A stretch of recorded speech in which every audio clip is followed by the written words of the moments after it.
तो ये हमारा लेक्चर 4 है हमारे नीट के क्रैश कोर्स का। हम अभी पढ़ रहे हैं ह्यूमन रिप्रोडक्शन। ठीक है, तो हमारा लास्ट टॉपिक बस 2 चीज़ बची हैं। तो एम्ब्रियोनिक डेवलपमेंट पढ़ रहे हैं। तो फिंगर लाइक प्रोजेक्शन जो ट्रोफोब्लास्ट बना था, अब वो चल करके कहाँ जाएगा, यानी कि स्थमस और एम्पुला स्थमस से होते हुए यूट्रस में एंटर कर जाएगा। वहाँ पर किससे मिलेगा, एंडोमेट्रियम होगी, एंडोमेट्रियम के पास में जाएगा और फिर वहाँ पर उसके अंदर से स्ट्रक्चर निकलेगा किस तरीके, फिंगर लाइक। कैसा निकलेगा, finger like projection on trophoblast के ऊपर से निकलेगा फिंगर लाइक प्रोजेक्शन निकलेंगे और उनको बोलेंगे हम कोरियोनिक बिलाई बोलेंगे। क्या बोलेंगे, और वो किससे सराउंडेड होंगी, मैटरनल एंड यूट्राइन टिश्यू से। किससे, मैटरनल एंड यूट्राइन टिश्यू से। उसके बाद में प्लेसेंटा क्या होती है, एक स्ट्रक्चरल और फंक्शनल यूनिट होती है किसके बीच में, फीटस एंड मैटरनल बॉडी, यानी कि मदर की बॉडी और फीटस के बीच में एक फंक्शनल यूनिट होती है जिससे ब्लड वगैरह जो है ट्रांसपोर्ट होता है बेबी और मदर के बीच में। वो क्या है, प्लेसेंटा। अब प्लेसेंटा जो है जुड़ी होती है फीटस से किसके थ्रू, अम्बिलाइकल कॉर्ड के थ्रू। किसके थ्रू, अम्बिलाइकल कॉर्ड के थ्रू जुड़ी होती है। तो ये याद रखना। और दूसरी बात, प्लेसेंटा जो है एंडोक्राइन टिश्यू की तरह काम करता है या फिर एंडोक्राइन ग्लैंड की तरह। HCG, HPL, एस्ट्रोजन, प्रोजेस्ट्रोजन और रिलैक्सिन कब, बर्थ के टाइम पर ये चीज रिलैक्सिन हार्मोन जो है रिलीज करता है। कौन करेगा, प्लेसेंटा करेगा। और दूसरी बात, HCG, HPL और रिलैक्सिन ये तीनों हार्मोन की कब बनेंगे, केवल ओनली ड्यूरिंग प्रेगनेंसी। NCERT का क्वेश्चन है, नीट में भी आ सकता है कि 3 हार्मोन कौन से हैं जो केवल कब बनेंगे, केवल प्रेगनेंसी के दौरान बनेंगे। वहाँ पे आपको ऑप्शन वगैरह दे देगा। तो उस तरीके का क्वेश्चन जो है ये आ सकता है यहाँ से। उसके बाद में आफ्टर इम्प्लांटेशन, अब जो कोरियोनिक बिलाई बनी थी वो जाकर के एंडोमेट्रियम में धस जाएगी, सेट हो जाएगी और वहाँ पर एक प्लेसेंटा वगैरह बन जाएगी। अब जो इम्प्लांटेशन हो गया, क्या हो गया, इम्प्लांटेशन हो गया, उसके बाद में क्या होगा हम नेक्स्ट स्लाइड पर ये बात करेंगे। अब इसके बाद जो इनर सेल मास है, यानी कि इनर सेल मास और ट्रोफोब्लास्ट 2 लेयर होंगी। ठीक है, और ब्लास्टोसिस्ट की 2 लेयर होंगी। ठीक है, इनर सेल मास, तो इनर सेल मास जो है वो किसमें बदल जाएगा इम्प्लांटेशन के बाद में, एंडोडर्म, मेसोडर्म और एक्टोडर्म, ये तीनों लेयर में जर्मिनल लेयर हैं, इनमें बदल जाएगा। ये आगे चल के टिश्यू बनाएंगे और फिर उनसे क्या बन जाएगा, ऑर्गन बन जाएगा। ठीक है, अलग अलग ऑर्गन, कुछ ऑर्गन बनेंगे एंडोडर्म से, कुछ मेसोडर्म से और कुछ एक्टोडर्म से। हालांकि इतना डीपली सवाल जो है नहीं पूछा जाता। इसके बाद में आते हैं जो इनर सेल मास है, इन्हीं को हम बोलते हैं स्टेम सेल्स। स्टेम सेल्स कौन से हैं, जो इनर सेल मास है। Potency give rise to all tissue and organ, यानी कि इसके अंदर वो क्षमता होती है, पोटेंसी जो हम पोटेंशियल यानी क्षमता होती है, ये सभी टिश्यूज और सभी ऑर्गन्स को बना सकते हैं। इसीलिए स्टेम सेल्स जो है आजकल क्या किया जा रहा है, स्टेम सेल्स को उसमें से कुछ स्टेम सेल बचा करके रखे जा रहे हैं बाद के लिए।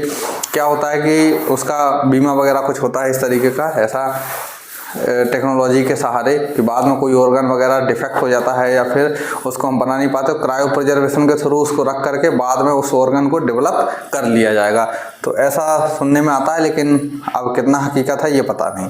ठीक है, अब ये यहाँ से, अब इसके बाद में एक और टॉपिक है इसका, वो है 9 मंथ का डेवलपमेंट फीटस का, क्या क्या चीज़ें कौन कौन से मंथ में डेवलप हो जाती हैं। उसके बाद में लास्ट एक टॉपिक रहेगा पार्चुरेशन का, अभी उसको डिस्कस कर लेते हैं।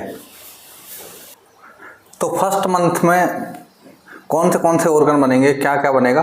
तो फर्स्ट मंथ जब हो जाएगा प्रेगनेंसी को बाद में, यानी कि मान लीजिए फर्टिलाइजेशन के बाद में फर्स्ट मंथ में हार्ट इज फॉर्म्ड, हार्ट जो है बन जाएगा और उसको आवाज़ को हम बाहर से ही स्टेथोस्कोप की मदद से हम सुन सकते हैं। यानी कि बेबी का जो है फर्स्ट साइन होता है कि लाइव है और प्रेगनेंसी का जो है इंडिकेट करता है कि हाँ प्रेगनेंसी सही से हो गई है, क्योंकि वहाँ पर हमको बेबी के हार्ट की आवाज़ जो है कानों तक सुनाई पड़ती है। ठीक है, लिसन थ्रू स्टेथोस्कोप। उसके बाद में एंड ऑफ सेकंड मंथ, यानी कि लगभग 8 वीक बाद में limb and digit of home, limb और डिजिट कौन से महीने में बन जाएंगे, सेकंड महीने के बाद में बन जाएंगे, है ना, सेकंड महीने तक बन जाएंगे।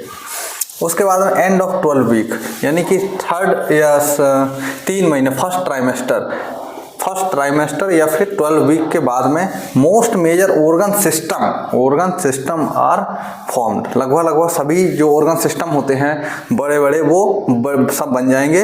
Limbs and external genitalia are well developed, यानी कि पूरी तरह से कौन कौन डेवलप हो जाएगा, लिम्स एंड एक्सटर्नल जेनाइसिलिया।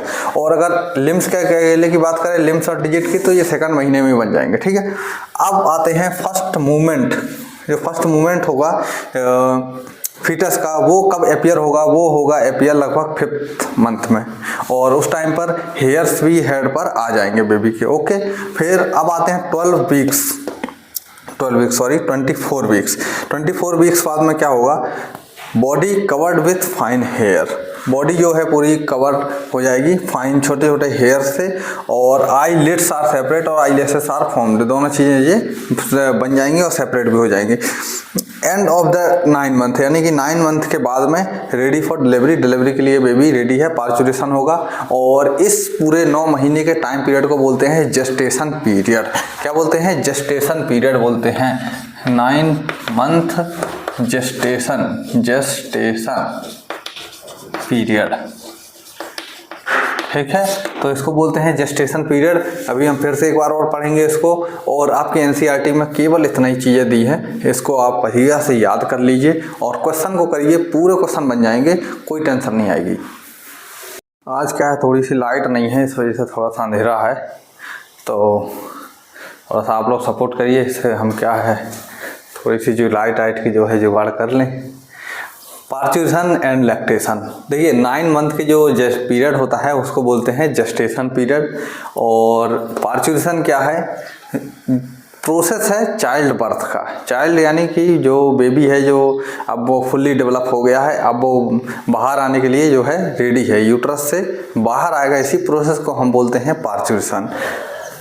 अब पार्चुरेशन होगा तो अचानक से हो जाएगा क्या, उसके लिए एक न्यूरो एंडोक्राइन पूरा सिस्टम है जो इंड्यूस करता है। सिग्नल कहाँ से आएगा, सबसे पहले जो बेबी पूरा डेवलप हो चुका है और प्लेसेंटा है वहाँ सिग्नल जाएगा, तो वो सिग्नल ओरिजिनेट होगा, और कहाँ से होगा, fully develop foetus and placenta. बहुत इंपॉर्टेंट सवाल है और नीट में भी सवाल आ सकता है यहाँ से, तो इसको याद कर लो। इसी को बोलते हैं फीटल एजेक्शन रिफ्लेक्स। जब ये सिग्नल जाएगा तो कहाँ जाएगा, पिट्यूटरी, तो वहाँ पिट्यूटरी किसको रिलीज करेगी, ऑक्सीटोसिन को। जब ऑक्सीटोसिन आएगा तो यूट्रस में क्या होंगे, कॉन्ट्रैक्शन होंगे, यानी कि वो दबेगा तो बेबी जो है बाहर की ओर आएगा।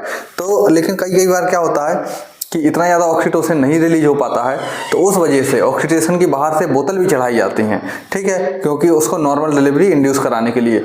लेकिन ऐसा कई बार होता नहीं है, नॉर्मली आराम से हो जाता है। लेकिन आजकल क्या है, डॉक्टरों ने पूरा वो बना दिया है सिस्टम कि नहीं, डायरेक्ट किससे होगा, ऑपरेशन से ही होगा। तो ऑक्सीटोसिन क्या करवाएगा, यूट्राइन कॉन्ट्रैक्शन करवाएगा, यूट्राइन कॉन्ट्रैक्शन, तो उसके बाद में जो बेबी जो है बाहर आ जाएगा। अब आते हैं लैक्टेशन पर। लैक्टेशन क्या है, जब बेबी जब बाहर आ जाएगा, यानी कि बर्थ हो जाएगा बेबी का, और उस टाइम के या उस समय के कुछ पहले मेमोरी ग्लैंड जो है उनमें मिल्क बनना, प्रोडक्शन का जो है काम स्टार्ट हो जाएगा। तो मेमोरी ग्लैंड्स में मिल्क प्रोड्यूस हो जाएगा, ठीक है, उसी प्रोसेस को बोलते हैं लैक्टेशन।